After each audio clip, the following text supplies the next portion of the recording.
सर्वांना मार्गशीर्ष महिन्यातील पहिल्या गुरुवारच्या खूप खूप शुभेच्छा। तर सकाळीच आज सगळं आवरलं आणि देवपूजा वगैरे करून घेतली, छान अशी देवपूजा केली। त्यानंतर पूजेचे साहित्य सगळं एका जागी ठेवलं आणि ते जागा वगैरे सगळी पूजेची स्वच्छ करून घेतली, पुसून वगैरे घेतलं। त्यानंतर पूजेची सुरुवात केली। सुरुवातीला दिवा वगैरे प्रज्वलित केला, त्यानंतर गणपती बाप्पांची स्थापना करून घेतली आणि नंतर तांदळाची रास वगैरे काढून त्याच्यावरती महालक्ष्मीचा फोटो वगैरे ठेवला आणि फूल वगैरे वाहिले, नमस्कार वगैरे केला। त्यानंतर कलशामध्ये पाणी वगैरे घेतलं, त्याच्यामध्ये नाणं, हळदी कुंकू, फूल वगैरे टाकलं आणि त्याच्यावरती नारळ ठेवून पाणी वगैरे लावून मुकुट लावला आणि त्यालाही थोडेसे अलंकार वगैरे घातले।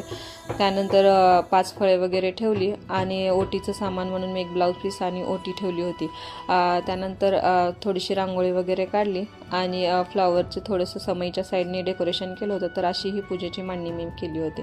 तर खूप छान वाटत होतं आणि घरातही प्रसन्न वाटत होतं। तर हे तुम्ही बघू